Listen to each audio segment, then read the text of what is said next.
अस्सलाम वालेकुम दोस्तों। कैसे हैं आप सब लोग? उम्मीद करता हूँ आप सब खैरियत से होंगे। अपने चैनल रिव्यूज एंड व्यूज के साथ मैं हूँ आपका अपना गुलाम अख्तर। दोस्तों, आज डिप्रेशन डायरी की बात करने जा रहा हूँ। आबिद मीर साहब की लिखी हुई, इसे आप ऑटोबायोग्राफी भी कह सकते हैं। कठिन वक्त, कठिन मुश्किल और कठिन वक्त की रुदात भी कह सकते हैं। आबिद मीर साहब खुद प्रोफेसर हैं, उर्दू अदब से बड़ा लगाव रखते हैं, उर्दू के ही प्रोफेसर हैं। नमिल यूनिवर्सिटी में पीएचडी कर रहे हैं। तरक्की पसंद, तरक्की मिजाज इंसान है। और ये मेरे हथे चढ़ी 2023 जनवरी में। 3 दिन में हम 3 लोगों ने इस किताब को पढ़ डाला। मैंने उस वक्त भी इस किताब पे लिखा था, लेकिन मुझे ये अंदाजा नहीं था कि जब मैं दूसरी मरतबा इस किताब को पढ़ूंगा तो जैसे ये खुद मुझे बुला रही हो कि मुझे उठाओ और पढ़ लो, तुम्हें मेरी ज़रूरत है। कल संडे का दिन था, फुर्सत थी, तो मैंने इस किताब को एक ही बैठक में पढ़ डाला। 120 सफ़ात की ये किताब कहीं ना कहीं ज़िंदगी में आपसे ज़रूर रिलेट करेगी। आप कभी भी इस किताब को पढ़ेंगे तो आप अपने आप को इस किताब में कहीं ना कहीं आप अपने आप को रिलेट ज़रूर करेंगे। 5-6 कहानियां हैं इसमें। एक जिंदगी से प्यार करने वाला इंसान मौत के कितने करीब पहुंच गया। अगर उसके दोस्त ना होते, अगर उसको रेस्क्यू करने वाले अपने प्यारे ना होते, तो वो कब का इस जहान से पानी हो चुका होता। ऐसे बहुत सारे लोग हमारे इर्द गिर्द घूमते हैं, लेकिन हमें पता नहीं होता। हम समझते हैं कि ड्रामा कर रहा है, सिंपैथी लेने के चक्कर में, लेकिन ऐसे नहीं होता। कुछ लोग वाकई डिप्रेशन का शिकार हो जाते हैं। सबसे पहले इसका लिख रहे हैं कि स्ट्रेस होती है, फिर एंग्जाइटी होती है, फिर डिप्रेशन होती है। क्यों होती है?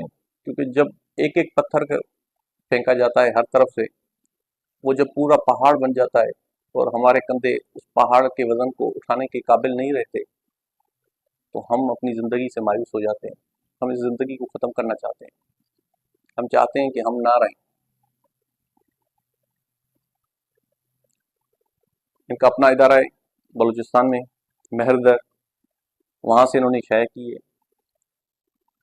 लेकिन बहुत ही खूबसूरत किताब है, आप इसको लाजमी पढ़ें। एक दफ़ा पढ़ेंगे तो आपको पता चलेगा कि इस दुनिया में हर इंसान मजलूम नहीं होता, हर इंसान हमदर्दी के काबिल नहीं होता, लेकिन कुछ ऐसे इंसान भी होते हैं जिनका काम ही दूसरों की खैर व भलाई हो, लिखत हो, हसास हो। हसास इंसान ज़्यादा टॉर्चर सहता है बनिस्बत दूसरे लोगों के। दूसरे लोगों के लिए वो चीज़ नॉर्मल सी होती है, लेकिन एक हसास इंसान के ऊपर एक पहाड़ गिर जाता है। एक तो उर्दू अदब के खुद प्रोफेसर हैं, तो उर्दू बहुत अच्छी लिखते हैं। और इस किताब में भी पढ़ते पढ़ते मुझे शर्मसारी हो रही थी कि हम उर्दू को कहाँ तक जानते हैं।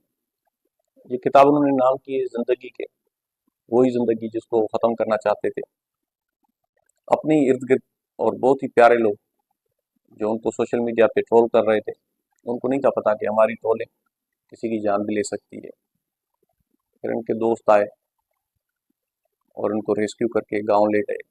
कुछ दिनों के बाद इन्होंने डॉक्टर मोहम्मद सोहेल से रब्ता किया। डॉक्टर मोहम्मद सोहेल साहब कनाडा में रहते हैं।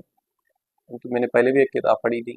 अगर आप उनको पढ़ना चाहते हैं तो हम सब पे वो ऑनलाइन लिखते हैं। बहुत ही अच्छी लिखारी हैं, बहुत ही आज़ाद सिफत मंश इंसान है।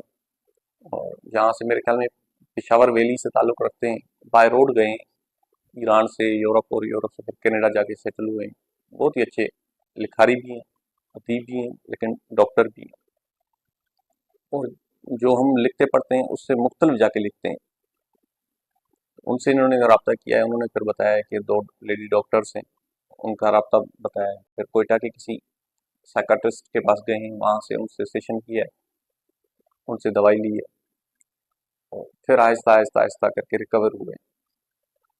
लेकिन जब ये दूसरी मरतबा इस किताब की इशाअत हुई, तो फिर एक मरतबा मेरे ख्याल में इनको इसी तरह ट्रोल किया गया कि आप अपने आप को अपनी मशहूरी करने के चक्कर में आप लोगों की कहानियाँ लिख रहे हैं। हालांकि इनका कोई ऐसा इरादा नहीं था।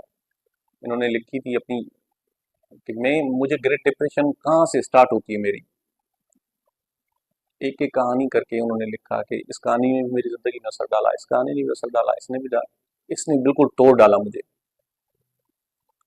5-6 कहानियाँ हैं इसमें। फिर ग्रेट डिप्रेशन में कैसे जाते हैं, फिर उससे रिकवर कैसे होते हैं, फिर हम जैसे लोगों के लिए कि आप अगर डिप्रेशन का शिकार हैं तो आप कैसे इससे निकल सकते हैं, कहाँ से निकल सकते हैं, क्या रेस्क्यू के ज़राए हैं। मुझे नहीं था अंदाज़ा कि जब मैं दूसरी दफ़ा इस किताब को पढ़ूंगा तो मैं खुद डिप्रेशन का शिकार हूँ या एंजाइटी तो लाजमी कभी कभी मैं फील करता हूँ। लेकिन मसला ये है कि कोई ऐसा इंसान भी नहीं जिससे बंदा बैठ के ये बात डिस्कस कर सके।